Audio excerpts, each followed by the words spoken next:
Hi there, this is John Hyman from Commercial Real Estate Online. This is the video show where I like to share information relating to commercial real estate brokerage around the world.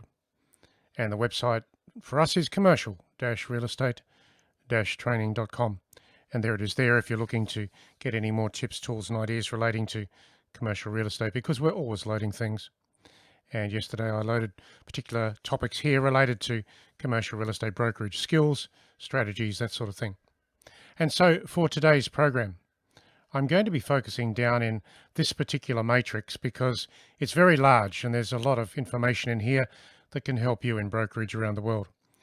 Indeed, it's so large, it's going to take me many hours to get through it. So I'm going to break it down into separate topics to give you ideas regards how you can be a top agent in your location. So today I'll go into the first topic, and it relates to the skills. There's many other topics here, and I'll do those in the other subsequent videos, etc. But today I'm going to go down into skills because top agents have skills that they refine, they practice, and they improve. So what are they? Let's have a look. Here they are in a summary form. And of course, I'll be going into these separately as well. But when you look at it, there's checklists, communication skills, documentation, all of these things. Now, in saying that, I will go through these later on, but today I'm going to go into checklists because checklists actually help you do the right thing, the best things when it comes to your clients and also your listings. Indeed, checklists help you be very professional when you're engaging with your clients. So let's go further with that and see what checklists there are. Now, a checklist process involves different things, the specific things that help you engage with your clients and win more business over time. Now, these particular checklists here, I'll go through with you in, again, subsequent videos because there's so many to go through. But let's look at the particular checklist that applies to inspecting properties correctly. So think about it. You're inspecting a property. What would you do? How would you look at it? Sales or leasing, even property management. What would you do? How would you look at it? Let's go into the topics here. These are the subsets of information that I would recommend you look into as part of inspecting the property. Sales, leasing or property management, you can edit this list based on the location, the property itself, whatever you like. But let's now go through them individually and you can build your list from this. So the first stage of the inspection process is doing a preliminary walkthrough because you need to understand what you're looking at, what's happening and how you can improve the property in certain ways. So that's number one, do a preliminary walkthrough. Subsequent to that, what I would do is a review of the strengths and weaknesses for that asset. Indeed, I have a checklist for that. I carry a form with me so I can understand the strengths and weaknesses of the asset, the location, that sort of thing. As I walk around, I take plenty of photos and I load those photos up into the cloud because when you load them into the cloud, you can access them anywhere. And I create an album for each property in the cloud.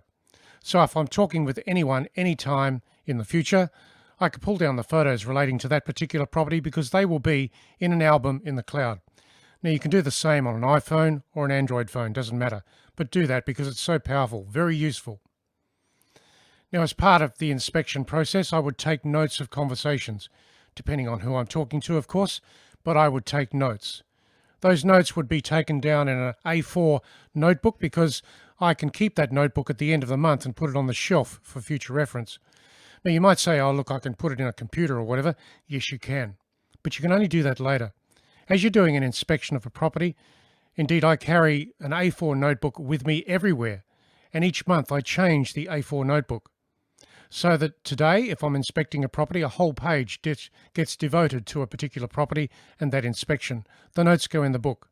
At the end of the month, that book goes up on the shelf. So if all else fails, I've still got my notebooks with a date, with a property name, with an inspection date, and all the results of the conversations during that inspection.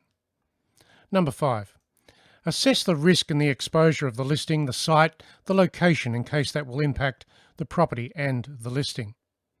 Of course, you should be getting supporting documentation to understand what supporting documentation you will need regards the property ownership, the way the property operates, any approvals, building approvals, that sort of thing.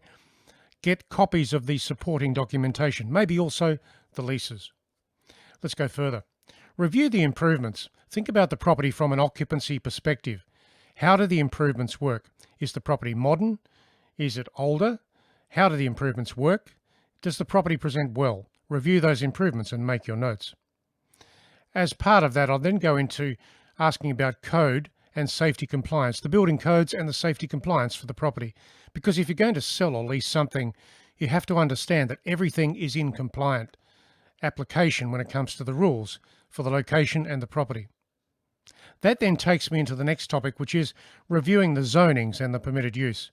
How do the zones work? What is the permitted use for the property? Is the property compliant with the zonings? You've got to know that because you're going to sell or lease it. And if there is no compliance there or something is wrong, you don't want to go ahead with the sale or lease because guess what? You'll get into trouble. The final point here is number 10, which is the copies of leases, titles, and other ownership and occupancy documents. Ask questions, get those things. Make sure that you've gone through them. Or indeed, if you haven't got them yet, ask for them and then take them back to the office or get them emailed to you so you can go through them. And as you go through them, again, make your notes. Because there's so many things going on in a property today, and you have to be so careful with what you're doing before you take it to the market, before you act on the property. Make sure you have the information and you understand exactly what's going on there. So that is my checklist, the checklist for inspecting a property. You can change these things to suit yourself, of course, and I'd encourage you to do that. But take these things and add to them based on your location, the property types, that sort of thing. So that's the first checklist that I'll go through. And of course, that is one of the major skills in being a top agent in your location. Now, don't forget to visit the website, which is commercial-realestate-training.com, and pick up on the ideas we're putting there every day. As I said yesterday, I loaded these particular items relating to opportunities in commercial real estate and also strategic approaches to your career in investment sales. But there's many more as well. So in saying that, this is John Hyman. I do thank you for listening to the program. And of course, I'll speak to you again very soon.